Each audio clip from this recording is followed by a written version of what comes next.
All right, last up speakers for this session before our panel is Gidja Walker. The incomparable Gidja Walker is an ecological consultant and natural systems teacher based on Victoria's southern Mornington Peninsula. She's received a Banksia Award for long-term work on various threatened terrestrial orchids and a Kookaburra Award from Parks Vic for volunteer environmental work. She's a founder and current long-time president of the Southern Peninsula Indigenous Flora and Fauna Association. Please give Gidja a big welcome.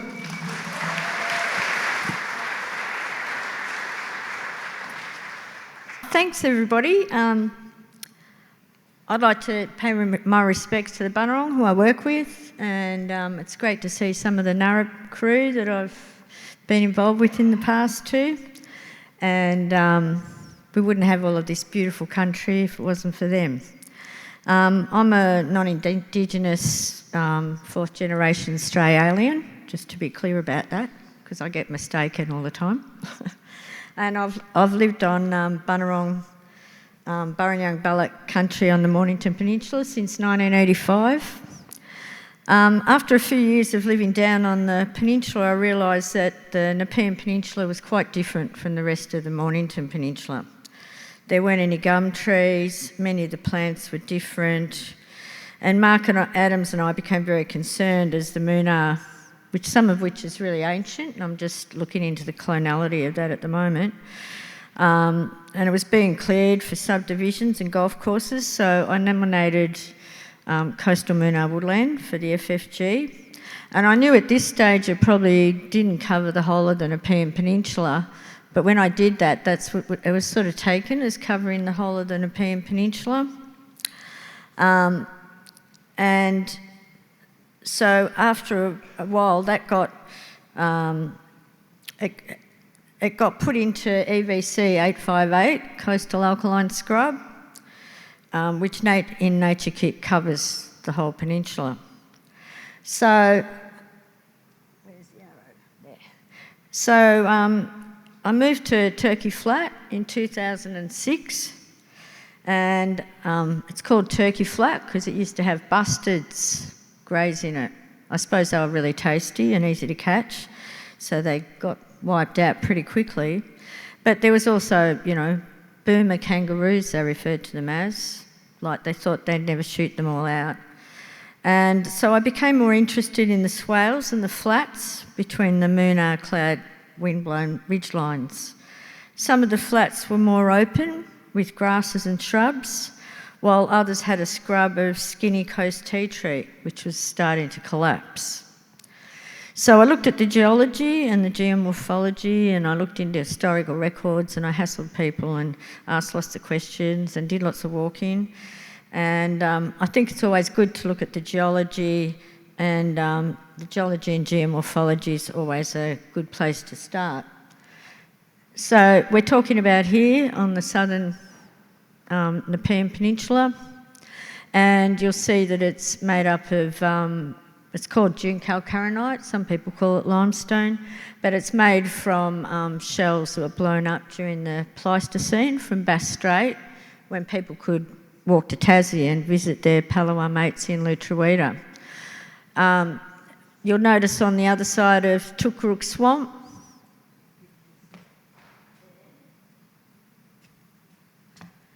the geology changed and it goes into acid sands, whereas down on the southern peninsula it's highly alkaline.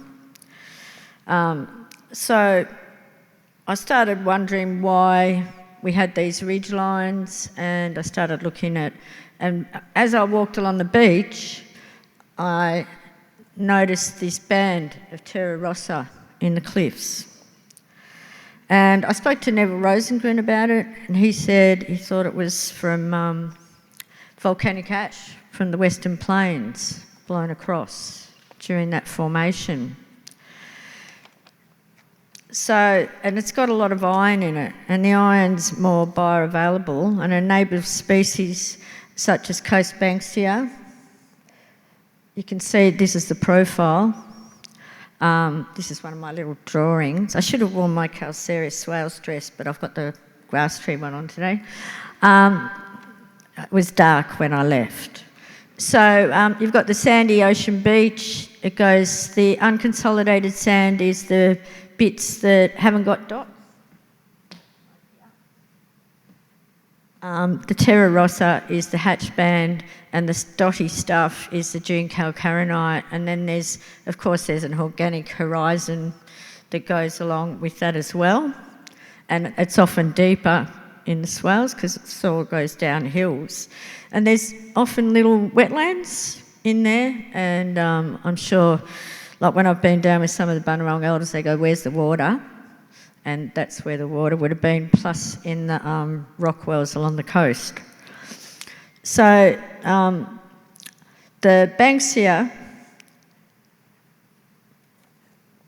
I thought I put some flowers in there, but I didn't. The Banksia seems to be able to grow in this, whereas it won't grow up the hill because the calcium displaces the uptake of iron, and so they turn yellow and they keel over.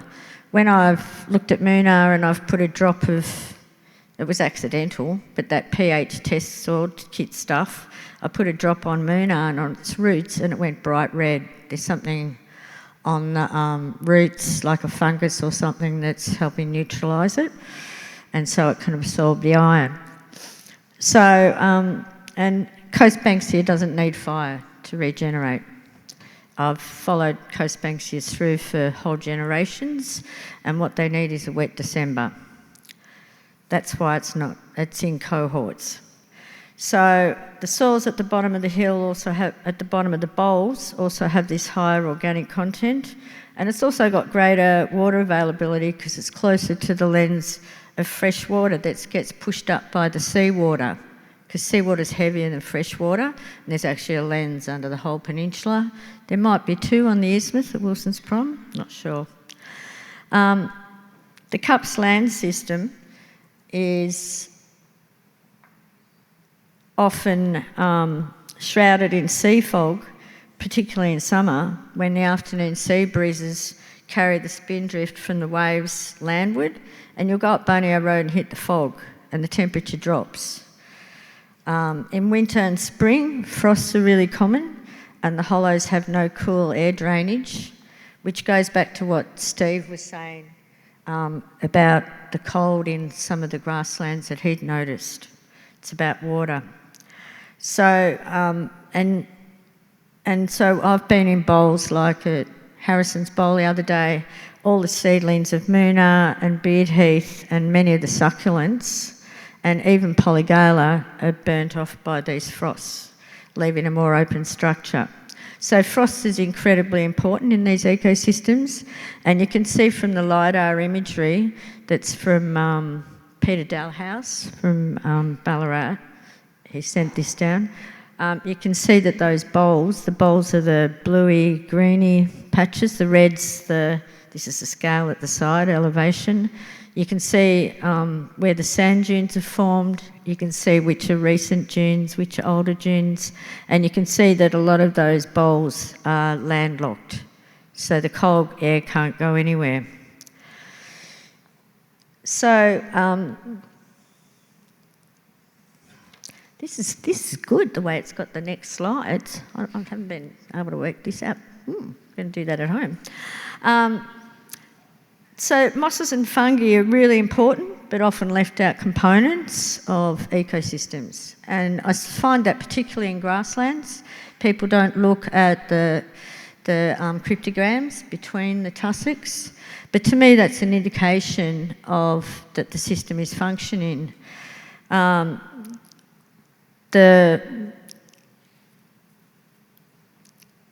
So there's also this green slimy stuff. Oh, it might be on the next photo. No, for some reason it's off this one. There's this green slimy algae stuff that's actually a cyanobacteria, nostoc, which is really important in this ecosystem. It just looks like black stuff when it dries, but when it gets water on it, holds the water like water crystals, but it also fixes nitrogen, it takes up carbon, and it holds the moisture on the site. So some of these things are really important in the ecosystem, but they get left off. And some of the ones on the limestone areas, probably some of these mosses and things may be rare too, because it's an endangered ecosystem. So it's worth knowing what you've got in regard to that, and when you're looking at where your high quality areas are, it's really good to look at the cryptogams, the soil crusts, and to see where they are, because that'll be far more resilient to weed invasion because there's less bare soil. And given the early records describe deep peaty soil at the bottom of some of these bowls, it seems like it might have been more widespread and a lot thicker in the past and deeper. And talking to Ian Sargent, he mentioned that grassland soils tend to be uniform, often deep. Someone had a question about where woodlands are and where grasslands are, and I did the Western Grassland Survey in 1982. And I think that he said they're often deep, fine root matter, look rich, but actually not much nutrient availability as compared to woodland ecosystems, which tend to be duplex soils, where you have one horizon and then a different horizon underneath. I think that happens because the trees take it up, the litter sits there and it doesn't recycle back in or something. So duplex soils are often an indication in that landscape. The history of the site can give us insights in how the vegetation has evolved. There's one more. These are morels. This is right next to the beach. And I collected these morels for the herbarium because they didn't have examples of them at the time. And when I collected them and dried them, it turned to rock. I used to think rocks just eroded, but rocks can grow. And I think the sheets of dune calcarenite grow just like around this root and it collect all the calcium. And so I think that these fungi play a huge part in the environment down there. Now looking at the history of the site, so the evidence of Bunurong occupation is so in your face down there, and it's widespread. The whole coastline is almost continual midden sites along the ocean beach, and in some sections of the hinterland. And I suspect that in some areas like here, there's a anthropogenic EVC called midden site dwarf open shrubland, that's what I'd call it, which is a culturally created by all the midden being burnt and turned into concrete, and it's got particular things. So there's mounds of this amongst it as well. And the early colonisers noted burnt areas around the huts and campsite fires and a few patchy areas, but no widespread big burny things. So records from 1802 from Robert Brown, who accompanied Flinders and Bungaree and Nambury, because we've got to add them in because they get left off as well, described the vegetation 1.5 miles from the heads as the country here consists of gentle swell and hollows pretty uniformly covered with grass, and in many places thinly furnished with trees such as honeysuckle, which is Banksia, Casuarina equisetifolia, which is drooping she oak, and mimosa, which is wattles, forming small trees. Besides the grass, the greater part of the verdure, some herbaceous plants examined in the meadows, such as geranium, scaevola, picrus, glycine, etc. Towards the opposite shore and 1/2 mile distant, the hills were more sandy and covered with low shrubs such as Fabricia, which could be coast tea tree or Moonah, Coria, alba, Croton aphiscid, which is the rare bitterbush, and a few dwarf Stiophilia, which would be the coast beard heath. Here a shrub, but in more fertile situations, forming a small tree. The soil on the slopes was light and sandy, and in hollows rich, and in some places approaching a bog. Murray described the honeysuckle trees as large and well spaced. After the failure of the first settlement site, the next onslaught, other than sealers and whalers, was grazing. The first licence from Borneo to Point Nepean was Hobson in 1838, and the impact of grazing and hoofed animals on Bunurong resources is undeniable, and on the Nepean Peninsula it would have been concentrated on the grassy swales rather than on the tangle of Moonah on the ridgelines. The lime kilns and tanning industry followed soon after and led to the loss of sheoak and wattles. A line was drawn from Arthur's Seat, Wangu, to Cape Shank, Derwa and Nunju, exclusively reserving all the sheoak on the Nepean Peninsula for lime burning. There were 17 lime kilns at the heads recorded, which is similar to probably what happened at Walkerville. The lime kiln, alongside this clearance and loss of cultural management, we lost the fauna, which other people have talked about. Now, with the handover of the Commonwealth military land at Point Nepean, the expectation to clear ordinances. So this was all the ordinances. It wouldn't burn, they couldn't get it to burn, so they decided to flatten it. Don't think they could do it these days, and left it to dry for months. That's how they got it to burn, because it wouldn't burn. Before they set fire to it. And it was huge fires. Claire Knox and I undertook some research. The problem was I realised afterwards, we did a whole heap of quadrats. These are where the quadrats were. And we realised afterwards, though, that we hadn't distinguished between the coastal Moonah Woodland and the calcareous swales, which I'm not calling grassland because there was trees and shrubs. So it did show that that Moonah is fire sensitive and only regenerates from seed, and it became obvious that autumn burning promoted coast tea tree regeneration, which is a natural coloniser of bare ground on the Nepean Peninsula, which is then seen as invading, and then there's widespread spraying with off-target losses, and that's a rare bit of bush that was sprayed and killed by the spraying of coast tea tree. And then the response was also high-frequency burning, with this loss of species reliant on seed regeneration. In 2008, Steve Moxham and Steve Sinclair and Claire Moxham and Imelda and I got together and did a paper on the historical perspectives, and Steve thought that the swales could be aligned with the EVC 309 grassland at Wilson's Prom, Smith. In 2010, Parks Victoria insisted on burning a section of relatively young coastal Moonah with patches of swale species near gunners, ostensibly to move the polygala.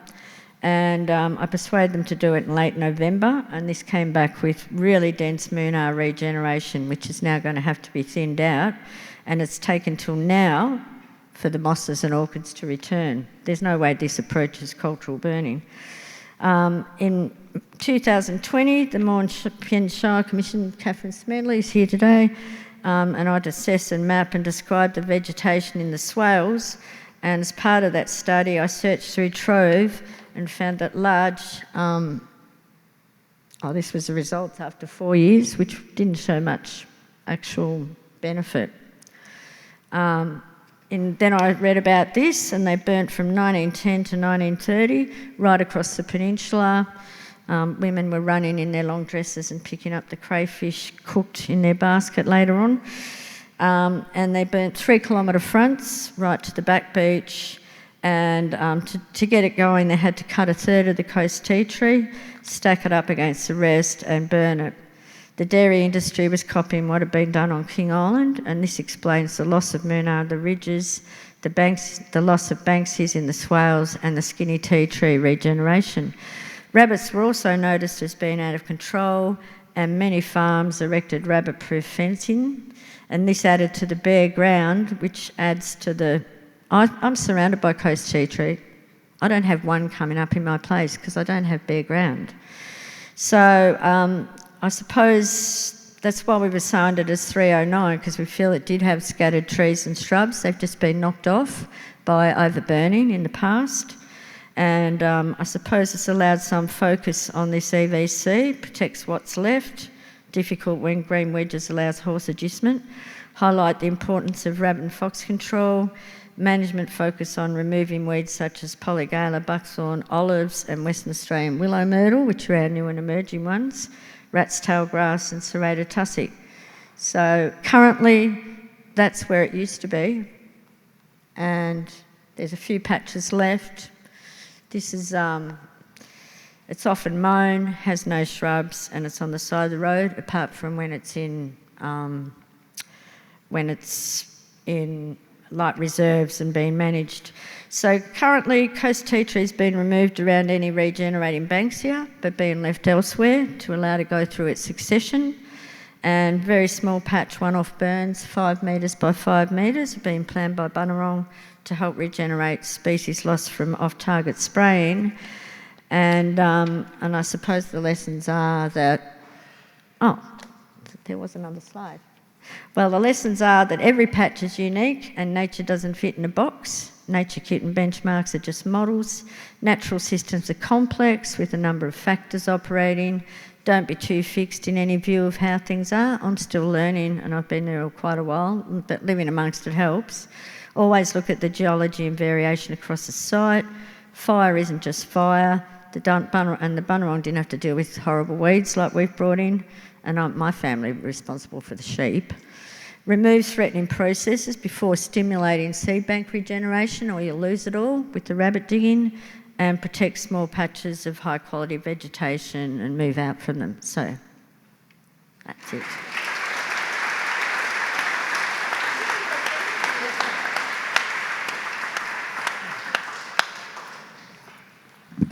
A lifetime's knowledge, hey? So fine-grained, so closely observed.